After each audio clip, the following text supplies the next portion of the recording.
Mortal Kombat is a franchise that spans quite a few different mediums of media. Games, first and foremost, of course. The movies, second most, and there's everything else. Today, I shall be taking a look at one of Mortal Kombat's home video offers. A home video effort that I've actually kept around to this day. Mortal Kombat, The Journey Begins. Or rather, Mortal Kombat, the animated video, The Journey Begins. This one was a 1995 straight-to-video release.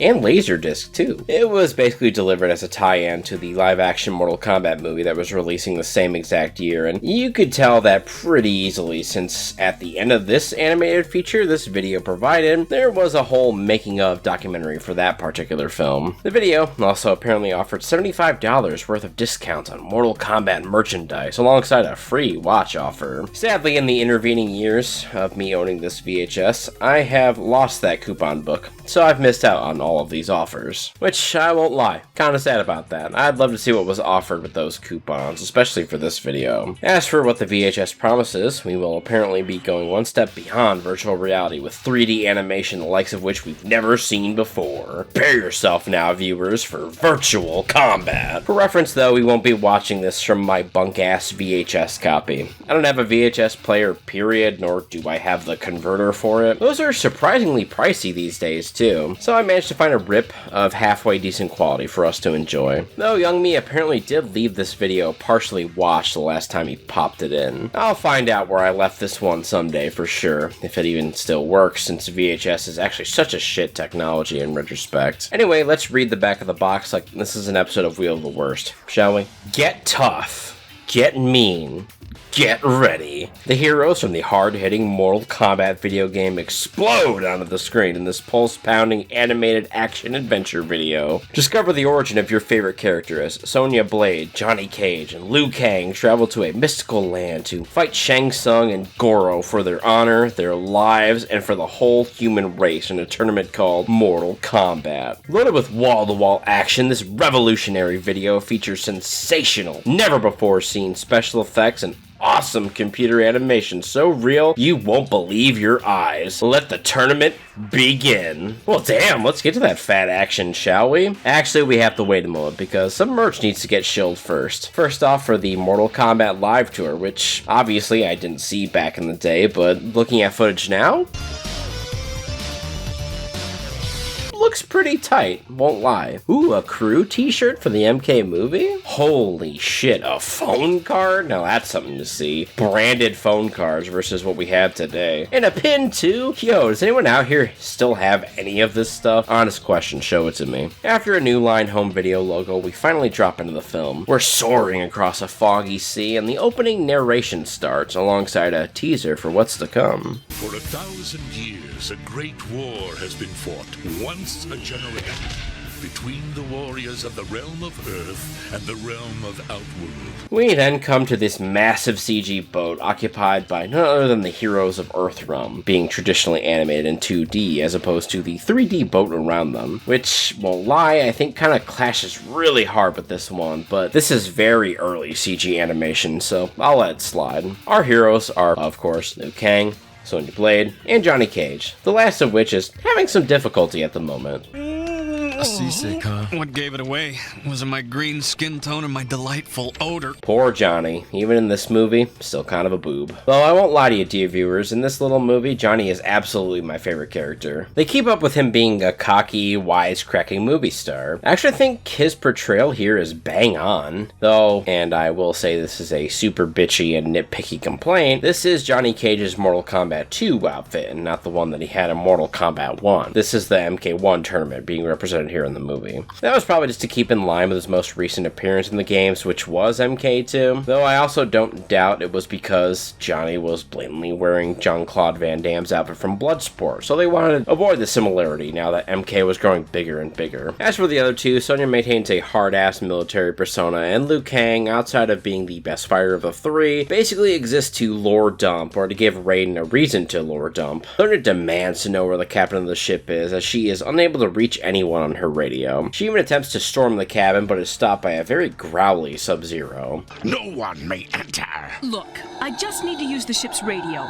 Now move! After this, Shang Tsung decides to rear his ugly head and flagrantly attacks Johnny and Liu.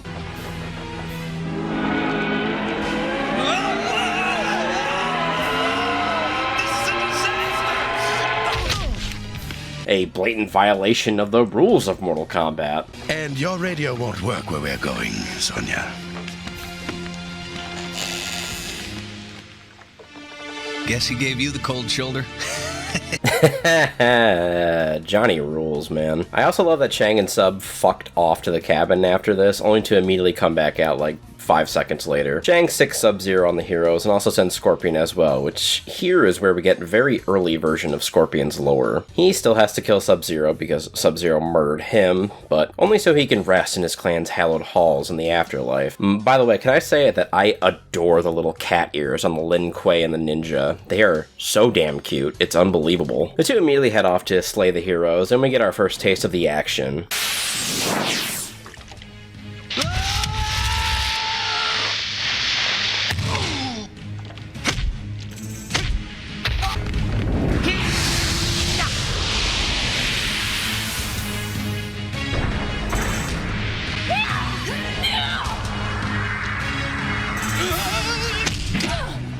Oh yeah, gratuitous motion blur and slow-mo. We are in for a treat with this one. Sub-Zero gets clobbered and he almost gets gang-fucked by the three heroes, but Scorpion shows up to save him. Get over here! Hey, that's not how the spear works, guys. It goes like this. It's always kind of weird to see MK of all the franchises duck the violence that it's known for. And I assume that's so this video could maintain its PG rating and not crest into R, which would limit the audience a bit more, I guess. Or perhaps it would just discourage parents from purchasing this video for their kids. Either way, kinda lame, not gonna lie. Sub gets mogged and Raiden arrives to break up Scorpion and Sonya, and then he just kinda zaps Johnny Cage for some reason. Hey, who cares if it makes any sense? You should care, Johnny Cage. What the fuck, Raiden? He does at least admonish Shang for cheating, but I don't know, man. Maybe zap the evil sorcerer, or one of the two bad guys attacking your heroes instead? The bad guys all screw off and our heroes engage in an exposition dump. Same story you already know, basically, but this one seems to imply that Scorpion's clan is still around, as opposed to being completely annihilated like in the modern timeline. This also sets up the first real fight of the movie, too. The fight the back of the box promised as so real we would not believe our eyes. In the final bout, he met the Temple Master himself. Oh yeah, I could scarcely tell the difference between this and real life. I would have thought the Mortal Kombat tournament was real if I didn't know any better. Anyway, this fight is a battle between MK2 Shang Tsung and the headmaster of the Order of Light. He's a fairly talented monk, of course, but someone way out of his depth when fighting the vile sorcerer. In a last-ditch effort to try to claim victory after realizing that Shang Tsung was reading his mind, the monk takes a moment to clear it all from whatever thoughts he's having, but unfortunately this does not help that much, and he still ends up losing. Deadly. And thus, Shang Tsung pulls out his most brutal and well-known technique. His ability to steal the soul of his vanquished enemy. I think they might have taken devouring a soul a little too literally here. After that tale, Raiden lets our heroes know that they're the chosen three warriors for this tournament, and if they fail, well, that's it for Earthrealm. Portal to Outworld will be opened, and the Emperor will invade like he's done to so many other realms. The boat cruises across some blue gelatin and arrives on Shang Tsung's island, and now we get to what is probably my favorite part of this little film. The gathering area, which is populated by a bunch of randoms with anywhere between 10 frames to 0 frames of animation. Some just kind of phase in and out of existence too. Immensely powerful warrior, that guy. I don't know why I like him, I just kind of want to know more about him too. Like, what's this guy's story? Oh shit, Chuck Norris is here? Okay, Earthrealm's gonna be fine, no more worries. How about her, since she's drawn a little bit differently? I also love similar scenes in other shows like this. Like, did you know that in Yu Yu Hakusho and the gathering outside Genkai's house, you can see a bunch of the Street Fighter II World Warriors? I'm getting off track, though. Yeah, once again, I'm the best looking guy here. True, Johnny, very true. The doors to the temple open up and Shang power walks out to address all the warriors gathered there to participate in the tournament, and we get our first brief glimpse of his champion, Goro. After that, our heroes discuss the fact that Scorpion seems to be shadowing Sub-Zero, and our old pal Raiden pops into lore dump some more. Sub-Zero is from the clan of the Lin Q. Lin Q? What the fuck? Yeah, I guess they didn't hammer down a proper pronunciation for Sub's clan, at least not until Mythologies, which set the standard about 2 years after this movie. Raiden also very much implies that both Sub and Scorpion are from Outworld. Sub-Zero is from the clan of the Lin Q. There are very few of them left in Outworld. He is Scorpion from another ninja clan of Outworld. Sub, I kind of figured, since, according to the old lore at least, Cryomancers were a race of beings from Outworld, or rather Edenia, but that's a conquered province of Outworld, so it's still Outworld technically. But I didn't ever think that of Scorpion. I always thought he was an Earthrealm ninja. I don't know, man. Mortal Kombat lore, as fun as it was back then, could be so damn squiggly. The dialogue, however, sets up our next CG fight in Sub-Zero versus Immortal Scorpion. Obviously, Sub takes the dub here and commits the second fatality of the film. Watch out for Sub-Zero. Raiden keeps guiding our heroes around the island, enlightening them to Scorpion's backstory. Man, I am loving this low-res grass and a lot of this really simple animation. Look, their heads aren't even moving at all. Raiden informs the three heroes that they're chosen for this, and drops a fat anime line. You will win by facing your fears and believing in yourselves. Before the group spot Goro, who apparently in this world commands all of the nomads. That is what Tarkatans were named before they got their proper name, by the way. I believe Tarkatan was introduced around Mortal Kombat Deception, if you were curious, of course. Another weird lore bit here is that it seems like that Shokan is a kingdom, as opposed to the name of Goro's race. Where he comes from, yes.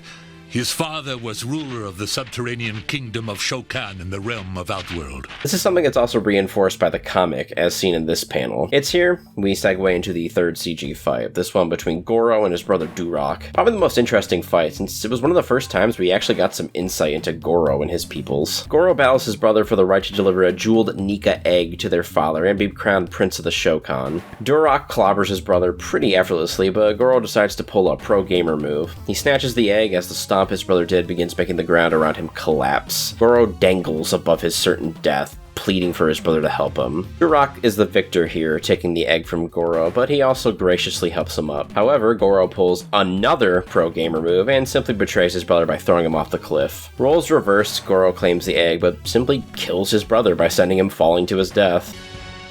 Goro presented his father with a magnificent...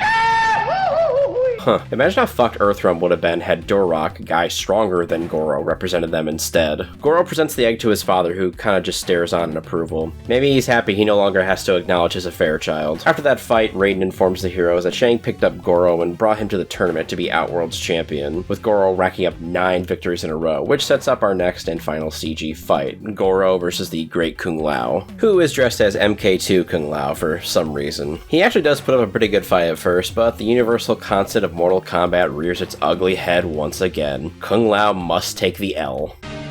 Excellent. Flawless victory.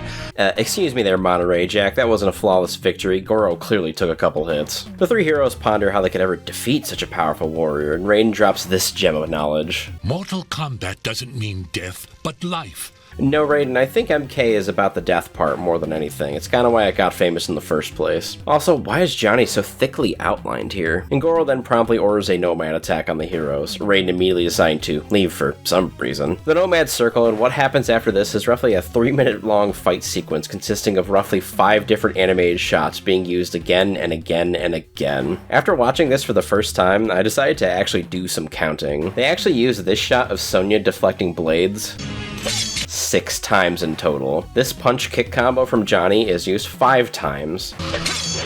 My personal favorite is them reusing the shot of Johnny walking backwards 4 times. You know, it's funny, I never really noticed the repeats as a kid, or rather, I probably just didn't care. Young me was just genuinely pumped to see some of my favorite MK characters duking it out. Which, sidebar, random fun story from my life. I was watching this one time as a kid, and I was so fucking pumped that I did a cartwheel. I have never done a cartwheel before, nor have I done a cartwheel since. Raiden decides after the 3 minutes of recycled shots to finally intervene and call out Shang Tsung once again for trying to cheat. Raiden, my guy, you led them here to this ambush and decided to just fucking leave for some reason. You could have just fried all those nomads yourself. That's not against the rules, I don't think. Shang arrives, says rules are meant to be broken, urges the heroes to lose with dignity, and then 6 more nomads on the trio. I guess somehow beginning the tournament officially. Raiden states that It has begun.